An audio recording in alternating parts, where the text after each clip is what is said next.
So yun lang mga kapatid, ito na po yung ating ninanais na makita, no? Ano po yung ninanais nating makita? So may nagtanong sa akin doon sa bahay, no? Nagtanong sa akin sa bahay, sabi, hindi daw siya maniwala na may langit na bago. May langit daw, sabi niya. Walang langit, sabi niya sa akin. Sabi ko, meron langit. Hindi mo lang alam kasi hindi mo binasa yung Bible. So basahin natin yung sa Bible. So binasa natin sa Revelation 21 to, no? So makita po natin dyan yung sinasabi ng ating Panginoon, no? Na ano talaga meron dyan. So sabi ko, andyan yung nakasulat yung langit, no? Kung ano talagang meron dyan. So mga kapatid, ito po yung nais dito. Ang title po nito, ang bagong langit at ang bagong lupa. So ito na po yung sinabi dito. Ito na po yung bagong langit natin sa kinabukasan ng wala na pong paghihirap. So basahin po natin, tatalakayin po natin mga kapatid. Yan po mga kapatid sa harap natin. Nakita na po natin yung ating tatalakayin ngayon. Ang title niyan, bagong langit at ang bagong lupa. So maliwanag po ang ating nakita at ating na alam. So mga kapatid, basahin po natin ito para ating alamin. Pagkatapos nito, nakita ko ang bagong langit at ang bagong lupa. Naglaho na ang dating langit at lupa. So yun pa mga kapatid, yung naglaho na ang dating lupa. So ang ibig sabihin niya mga kapatid, wala na ang lupang mundo natin dati. Ngayon, wala na. Na rin ang dagat. At nakita ko ang banal na lungsod, ang bagong Jerusalem na bumababa mula sa langit galing. So yan naman mga kapatid, yung bagong lungsod, bagong Jerusalem na bumababa mula sa langit galing sa Diyos, no? So tutuloy natin mga kapatid. Diyos.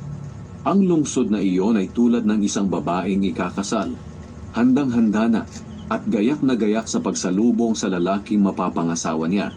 Narinig ko ang isang malakas na sigaw mula sa trono. Ngayon, ang tahanan ng Diyos ay nasa piling na ng mga tao. Mananahan na siyang kasama nila. Sila'y magiging mga mamamayan niya, at siya'y makakapiling na nila, at magiging Diyos nila. Papahirin niya ang mga luha sa kanilang mga mata. Wala ng kamatayan, kalungkutan, iyakan o sakit, sapagkat lumipas na ang dating kalagayan. At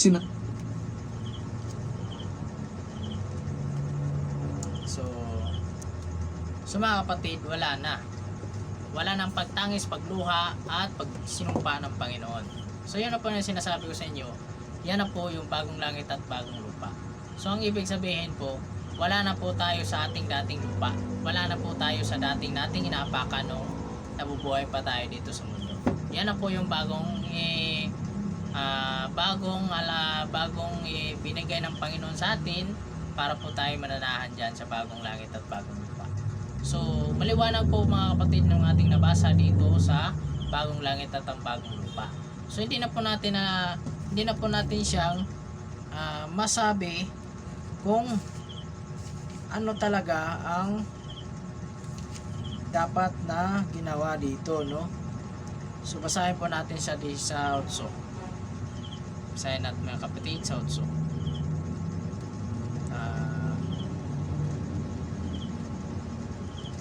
Chapter 21 to Utso. So basahin natin mga kapatid, no? 21 to 28. So ito po yung sabi dito. Ito po yung sabi dito na ating talagang kailangan alamin. So basahin natin mga kapatid dito para po natin malaman. Pero nakakatakot ang sasapitin ng mga duwag, mga ayaw sumampalataya sa akin. So yun ang mga kapatid, yun ang masaklap dyan. Yun ang masaklap dyan dahil po may sasapitan talaga ang mga taong hindi sumasampalataya sa Panginoon natin Diyos. May kalalagyan po sila. May kalalagyan sila. Hindi ko po alam kung ano, ang Diyos na po ang magsasalita dyan. Marurumi ang gawain, mga mamamatay tao, mga immoral, mga mangkukulam, mga sumasamba sa mga Diyos-Diyosan, at yung mga kapatid, pabalik-balik na natin tong pinabahagi ito para po ito sa lahat. Kasi lahat naman tao ayaw talaga maniwala sa mga gawain ng ganyang uri, no? Bakit po ba talaga na ayaw nilang maniwala sa mga ganyang uri? Na yan talaga yung kasuklam-suklam ng galing sa Panginoon, ayaw talaga niya ng mga ganyan. So, bakit po ba? No? Napakahirap naman intindihin sa lahat. Kung bakit po talaga ayaw nilang maniwala. So, tatalakayan natin, tapusin natin ito mga kapatid. Lahat ng sinungaling.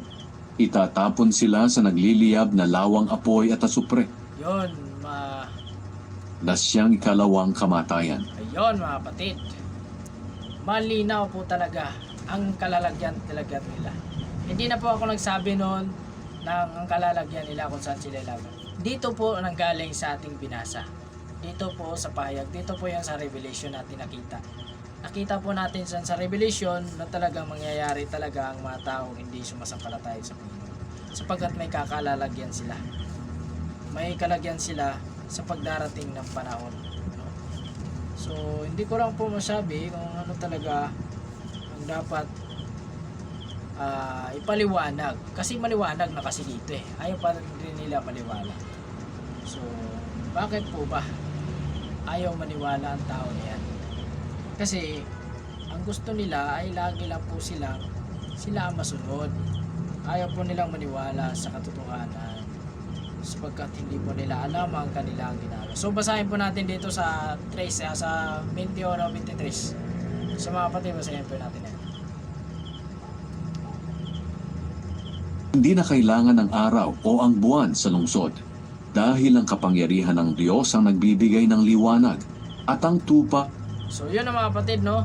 Yun na po yung ating pamamahay doon. Hindi na po tayo maghahanap pa ng iba. Hindi na po tayo hanap ng ilaw at ang ilaw at saka gabi. Kasi wala nang gabi, wala na po tayong kailangan kasi andyan ang ating Panginoon Diyos. Kasama na natin. Siya na po ang ating ilaw at gabi. No? Siya na po ang ating makikita na ilaw at gabi. No? So mga kapatid, may nakita na natin kung ano talaga meron dyan. So, nabasa na po natin kung ano meron dyan. So, tatalakayin po natin dito siya sa dito sa 22, no? Talakayan natin dito sa 22:1. So, mga kapatid, dito po nasabi dito sa 22:1. Pinakita rin sa akin ng anghel. So, yun po at tatalakayin po natin mga kapatid. Pinakita rin sa akin ng anghel ang ilog na nagbibigay buhay. Ang tubig nito ay kasing linaw ng kristal at dumadaloy mula sa trono ng Diyos at ng tupa at umaagos sa gitna ng pangunahing lansangan ng lungsod. Sa magkabilang tabi ng ilog ay may punong kahoy na nagbibigay buhay. Namumunga ito ng 12 beses sa isang taon, 1 beses sa bawat buwan. At ang mga dahon nito ay ginagamit sa pagpapagaling sa mga bansa. Walang anumang isinumpa ng Diyos na makikita roon. Naroon ang trono ng Diyos at ng tupa, at sasambahin siya ng mga lingkod niya. So, yun na po mga kapatid, no? So, tuloy natin. Makita nila ang kaniyang mukha, at isusulat sa mga noo nila ang kaniyang pangalan. Yun mga kapatid. So, maliwanag na po mga kapatid na ang tanging mayari talaga ng buhay ang Panginoon na. So ang ibig sabihin ng mga kapatid ay yun na tinataka na po tayo ng ating Panginoon na hindi pa dumarating yung tribulation. Dati pa meron na tayong buhay na walang hanggan sa ating Panginoon. Kasi yun na tinanggap na natin ang ating Panginoon dati pa. So mga kapatid, hanggang dito na lang at nawin may naunawaan kayo sa ating pinahayag at ating pinalita sa ating video. So mga kapatid, hanggang dito na lang. Naway papalain kayo Diyos sa ingatan at lagi kayong mananampalataya sa Panginoon at pa-pray. Panalangin po natin ang lahat ng tao sa mundo. So hanggang dito na lang. God bless to all. Ingat kayo palagi.